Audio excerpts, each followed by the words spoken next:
Guys, Nixon EV हम आपको बताने वाले हैं and this none other than हमारे आकाश जी, जो आहा क्रूज कंट्रोल के इन्वेंटर हैं।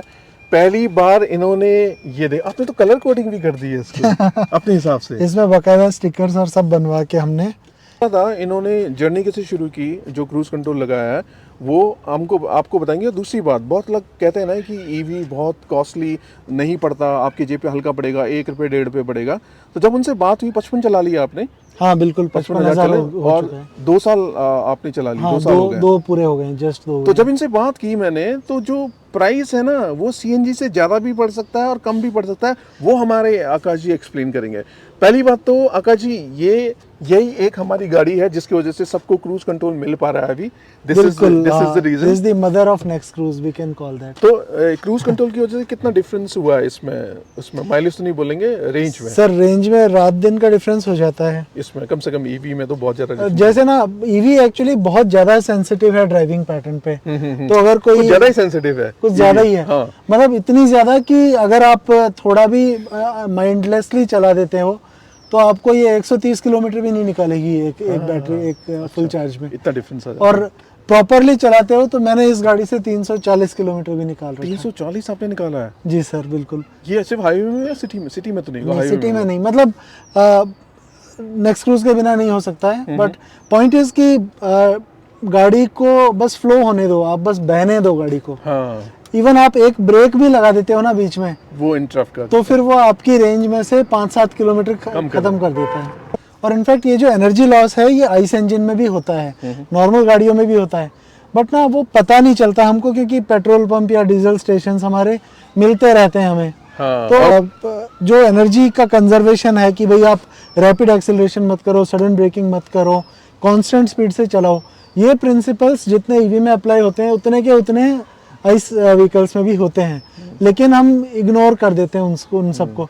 अब जब अपने फ्यूल कॉस्ट बढ़ रहे हैं तो हमारे सामने एक बहुत बड़ी अपॉर्चुनिटी है, बहुत ज़्यादा ऑप्टिमाइज कर सकते हैं हम इसको। माइंडफुल होना बहुत जरूरी है और आराम से 20-25% का फायदा निकाल सकते हैं। अब थोड़ा ये आपसे ही पूछ लेते हैं, आपने ईवी लिया था तो नया प्रोडक्ट था, तो आपके दिमाग में थोड़े डाउट्स वगैरह थे या फिर आप बिल्कुल क्लियर थे कि लेना है आपके रन के हिसाब से? विनोद जी, मेरा तो एक ना वो एक्सपेरिमेंट था, जोश था कि भाई ईवी 7-8 साल से मन में थी। जब वो अपने रेवा चलती थी बेंगलोर की सड़कों पे, मेरा पहला जॉब बेंगलोर में था, तो तब से मन में थी कि ईवी लेके आऊँगा रेवा।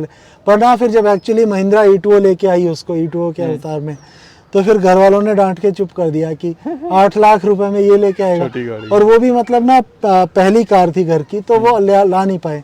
तो यूँ करके फिर चाइना वाइना जाना होता था काम के कॉन्टेक्स्ट में, तो वहाँ पर BYD मतलब लगभग आप मान लो 70% टैक्सीज ईवीज ही होती है। तो यूँ करके कि तो मैंने ना बस मन में थी, और अगर ये फ्लॉप भी निकल जाती ना तो भी मुझे फर्क नहीं पड़ता, क्योंकि ये ईवी थी। मैंने इवन ये भी नहीं देखा कि नेक्सॉन है या क्या है, ईवी है इसलिए लेके आनी है। पैशन। अगर मेरे ख्याल से निक्सॉन की जगह अगर महिंद्रा या फिर हुंडई भी निकलती पहली, मतलब अफोर्डेबल, तो आप वो ले लेते? तो लेके आनी थी, बट लकीली ऐसा हुआ कि ये बहुत ही सक्सेसफुल परचेज निकली, और साथ में बहुत कुछ सिखाया भी, और जो कुछ सिखाया वो प्रोडक्ट के फॉर्म में आज दुनिया में भी है। तो like it's been a really great experiment for me. बहुत बड़े 55,000 किलोमीटर का जो जर्नी है ईवी में जी, आपका तो देखो, थोड़े खट्टे थोड़े मीठे तो हो ही होंगे, आपका ओवरऑल एक्सपीरियंस कैसा है?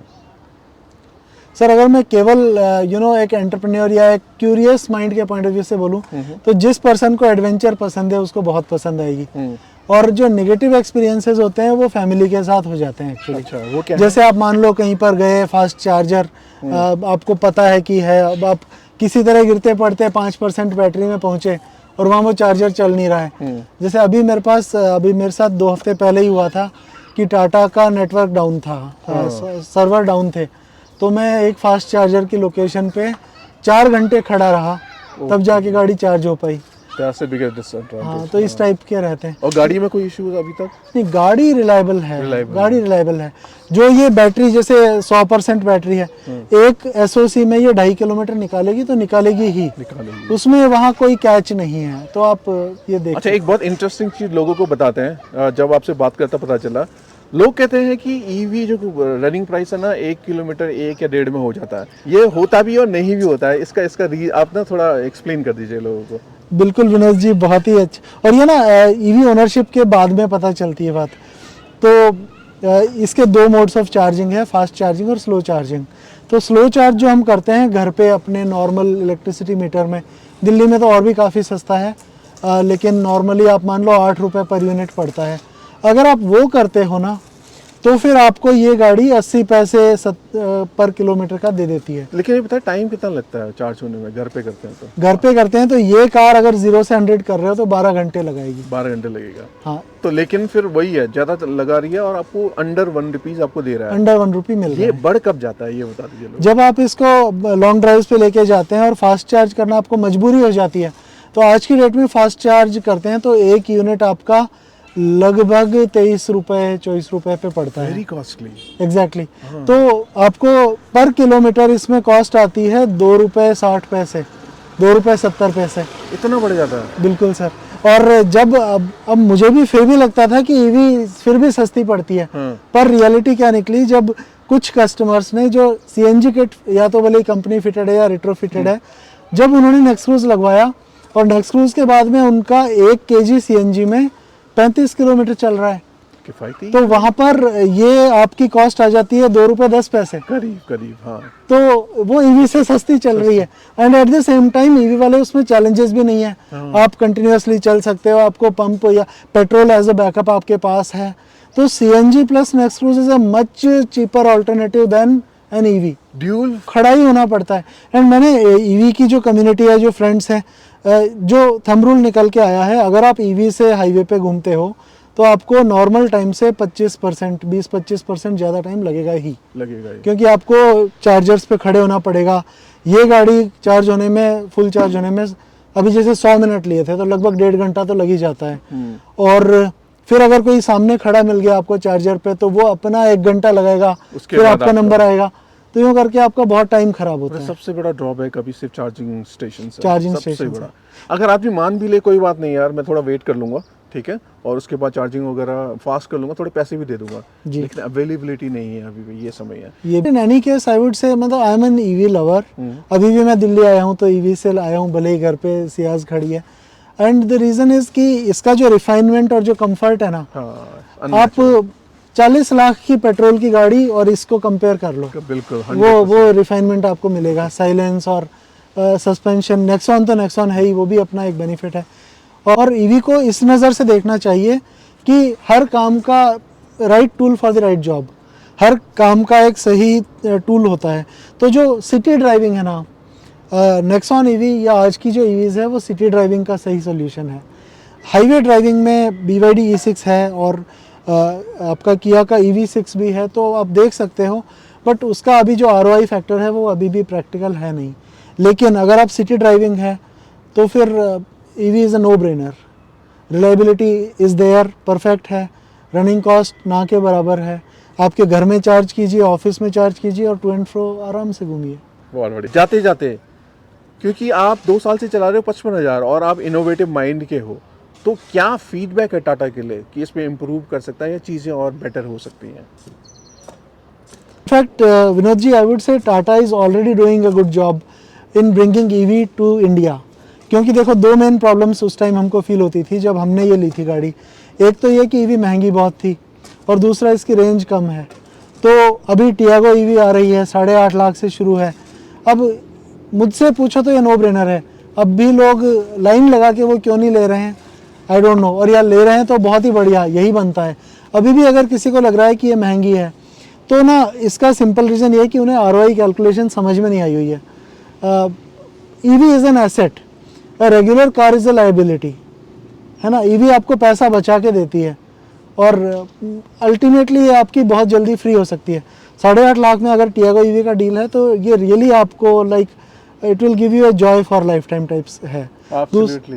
दूसरा इसका ये कि रेंज, तो आई वुड से अभी भी ईवी हाईवे का रियल सॉल्यूशन नहीं है। अगर आप इसको हाईवे पे घुमा रहे हो तो आप एक एडवेंचर ही कर रहे हो, फैमिली वाला आप इसको मत सोचो कि आप कर लोगे, ठीक है। उस माइंडसेट से हाईवे पे घूम रहे हो तो वेल एंड गुड। तो फिर वहाँ पर आप इसको EV मैक्स जैसे टाटा ने दी है, तो आई वुड से it's a half cooked solution. It is not really, अभी भी इससे प्रॉब्लम सॉल्व नहीं हुई है।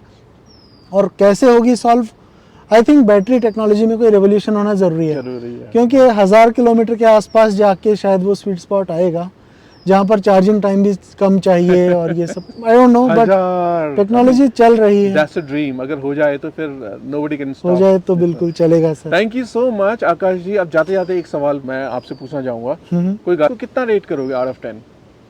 Out of 10 I would rate it 11। आप टाटा ने पैसे दिए हैं क्या आपको? सर टाटा का मैं जिसने रियली रेस्पेक्ट करता हूँ ना जिस चीज़ के लिए, वो इनकी जो फोर्थ कमिंगनेस है वो है। इन्होंने नैनो निकाली, कोई नहीं कर रहा था। इनफैक्ट उन्होंने इंडिका भी जब निकाली थी तो they were ahead of their time. Nano flop हो गई, इंडिका भी उतना कुछ नहीं कर पाई because of genuine reasons. But इस चीज़ को आप नहीं नकार सकते कि टाटा लीडर है। नेक्सॉन ईवी भी उन्होंने निकाली व्हेन किसी को पता नहीं था मार्केट में क्या होगा। Only because of this I deeply respect Tata. अभी फ्लॉप हो या सक्सेसफुल हो वो किसी के हाथ में नहीं है, बट किया ये बड़ी बात है। तो इस वजह से due to that respect I would say कि नेक्सॉन ईवी इन्होंने किया, इसके लिए they deserve all the respect of every Indian that that is there.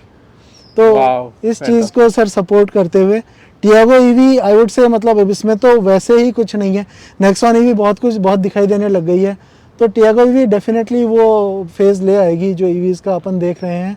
अब महिंद्रा ने भी लॉन्च कर दिया XUV 400 और अब आगे तो आती ही रहेगी। Thank you so much Akash जी। इससे एक चीज़ हमें क्लियर हुई है, गाड़ी रिलायबल है, हाँ टॉप नॉच है, कोई इशू नहीं है। सिर्फ एक ही फीडबैक है रेंज का। अगर वो चीज़ें फ्यूचर में सॉल्व हो जाती हैं देन या we are there. Thank you so much, appreciate that. Thanks Vinod ji. Bye bye.